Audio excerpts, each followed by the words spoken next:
La troisième question, petit a. En note f', la fonction dérivée de la fonction f, calculer f', où x appartient à l'intervalle 0 plus l'infini. Donc, soit x appartenant à l'intervalle 0 plus l'infini, on doit calculer f'. Déjà, f de x, c'est quoi? Donc, f de x, c'est, on a dit,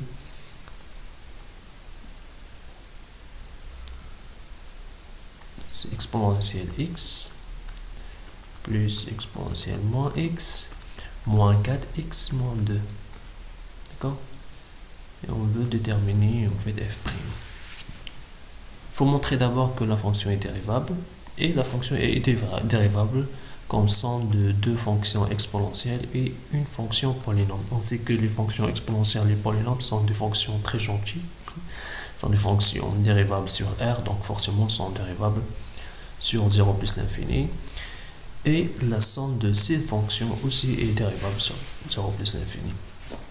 Donc f est dérivable sur 0 plus l'infini comme somme des fonctions dérivables sur 0 plus l'infini. Donc il faut tout dire en fait. Nous avons la fonction exponentielle x et la fonction exponentielle moins x et la fonction polynôme moins 4x moins 2. Ce sont des fonctions dérivables sur R. Donc ces trois fonctions sont dérivables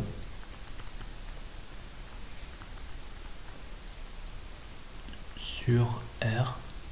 D'accord? Donc ils sont dérivables sur 0 plus l'infini. D'accord?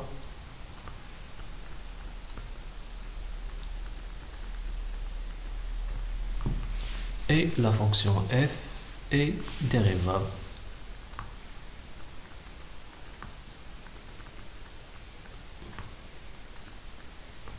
sur 0 plus l'infini comme somme de ces fonctions. D'accord? On peut noter ces fonctions si vous voulez. f1, f2, f3. On peut dire ça. Donc ça, on peut le noter f1. Ça c'est f2. Et ça c'est f3. Donc f, puisque f c'est f1 plus f2 plus f3. Donc c'est vraiment dérivable sur 0 plus l'infini. D'accord? Donc f est dérivable sur 0 plus l'infini car c'est une somme de trois fonctions dérivables. Et maintenant on va calculer la dérivée. Et on sait très bien que la dérivée de f, en fait la dérivée de somme, c'est la somme de dérivée. Donc ça, on peut dire que ça c'est comme ça, on peut dire que c'est la somme de chaque composante si vous voulez. D'accord? On a le droit d'écrire ça. Alors, la première fonction c'est exponentielle, le dérivé de exponentielle c'est la même chose. Ça ne change pas. Pour la deuxième qui est exponentielle moins x, la dérivée de exponentielle moins x c'est moins exponentielle moins x.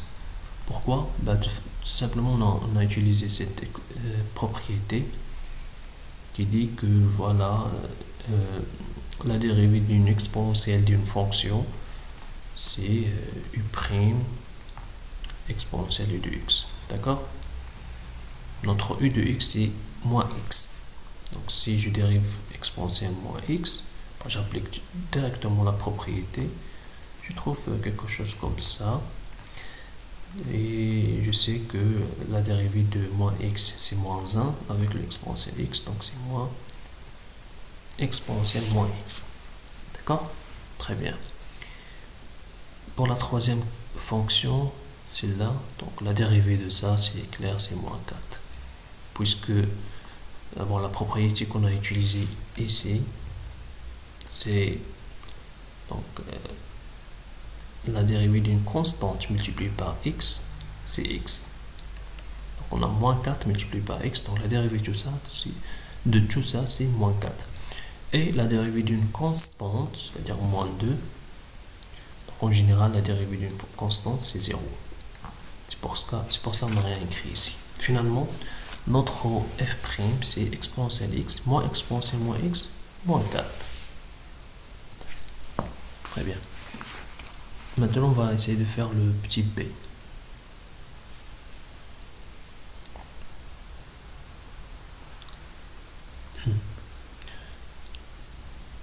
Alors, je vais enlever tout ça.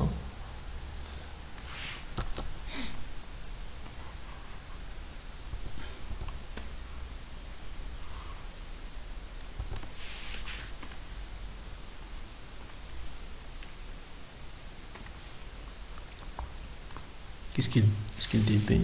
Montrer que l'équation f' de x égale à 0 équivalent à ce truc. Déjà, notre f' de x égale à quoi? On vient de calculer. F' de x, c'est exponentielle x moins exponentielle moins x moins 4. D'accord? C'est ça notre f' de x.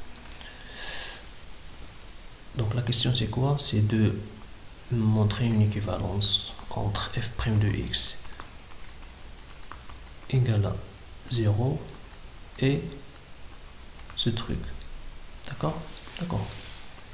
Bon, c'est comme ça on fait. Il faut écrire le truc ici. Donc ça c'est au carré moins 4 exponentielle x moins 1 égale à 0. Donc il faut commencer de ça et trouver ça. Ok, c'est ça qu'on va essayer de faire. Déjà f' de x, on a dit que c'est ça, donc je vais l'écrire. Exponentielle x moins exponentielle moins x moins 4 égale à 0. Après je vais regarder comment je peux passer de là à là. Je vois qu'il y a un 4 ici. D'accord? Et ici il y a le 4, mais il y a à côté le exponentiel x. Donc il n'y a pas de magique. Qu'est-ce que j'ai fait? J'ai multiplié par exponentielle x pour tomber sur ça. C'est ça que je vais essayer de faire. Bon, je vais multiplier tous les deux côtés par exponentielle x. Tout simplement donc. Exponentielle x multiplié par tout ça, qui est voilà, exponentielle x moins exponentielle moins x moins 4 égale 0 multiplié par exponentielle x, c'est 0. Donc j'ai multiplié les deux côtés par exponentielle x. Après, je vais factoriser. Donc, exponentielle x multiplié par exponentielle x, c'est exponentielle x moins au carré, d'accord? Exponentielle x multiplié par exponentielle moins x. Donc, ça, je vais l'expliquer ici. Donc, ça égale à quoi? On sait que si on a la multiplication comme ça de nombres avec différentes puissances, donc le résultat, c'est le même nombre à la puissance des somme des puissances. Ça, donc je dois faire la somme de ces deux trucs. Donc exponentielle x moins x. D'accord? Et x moins x, c'est 0, donc exponentielle de 0 égale à 1, puisque voilà, n'importe quel nombre à la puissance de 0 égale à 1. Donc ça, c'est égal à 1. C'est pour ça, en fait, si je multiplie exponentielle x par exponentielle moins x, je dois tomber sur 1. Avec le signe moins qui est là, donc je pense que c'est celui-là qui est là. Et après, exponentielle x multiplié par moins 4x, c'est ça. Et c'est tout. Voilà. Maintenant, on va essayer de faire le petit c. Qu'est-ce qu'il dit de la question c? La question c, il dit la chose suivante. Donc, c'est en pesant x égale à exponentielle x. Donc, le grand x égale exponentielle x. Cela veut dire quoi? Montrer que f' de x égale à 0 admet une unique solution, celui-là. D'accord. Donc déjà, x égale à exponentielle x, ça veut dire quoi? Bah, je vais remplacer ça ici, ce qu'on vient de trouver. Donc, ce sera x au carré moins 4x moins 1 égale à 0. D'accord? Très bien. On peut appliquer un delta pour résoudre cette équation. L'idée ici, c'est de trouver en fait la valeur en fait, la solution ici, c'est-à-dire de trouver x. D'accord? On peut appliquer delta, ou bien on peut voir que ça c'est le début d'une identité remarquable. Donc il faut juste bien présenter en fait l'identité remarquable. Donc j'ai besoin d'un 4 Puisque j'ai ajouté un 4, je vais le lever pour que je tombe sur la même chose. J'ai le droit d'écrire ça. Pourquoi? Tout simplement parce que 4 moins 4 égale à 0. J'ai ajouté 0, j'ai rien fait. Et pourquoi j'ai fait ça? Parce que je vois que ça, c'est le début d'une identité remarquable. D'accord? Ça, c'est x moins 2, tout au carré. Et le moins 4 avec moins 1, c'est moins 5, égale à 0. Bien évidemment, je prends le moins 5, je le mets de l'autre côté. Égale à 5. Et j'applique le racine pour tomber sur x moins 2 égale racine de 5. Ici, je dois mettre la valeur absolue. Ensuite, je continue, je dirais que voilà, x moins 2 soit égal à racine de 5, ou bien x moins 2 égale à moins racine de 5. D'accord? X égale 2 plus racine de 5.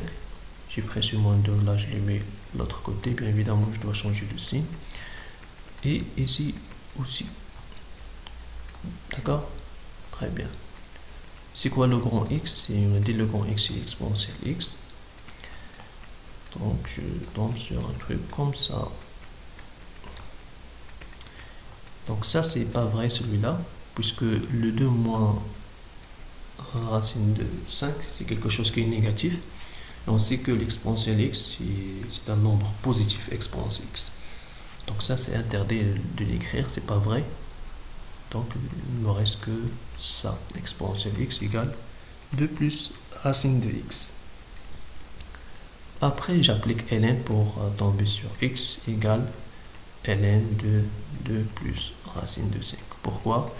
Tout simplement, j'ai utilisé cette règle qui dit ln de exponentielle de alpha égale alpha. D'accord? Ln de exponentielle de quelque chose égale le quelque chose. Lorsque j'applique ln ici, ben, je vais l'appliquer ici aussi, pour les deux côtés. Et ln de exponentielle x, c'est le x. Et notre solution sera x égale ln de 2 plus racine 2 de 5. C'est exactement ce qu'on cherche. Voilà.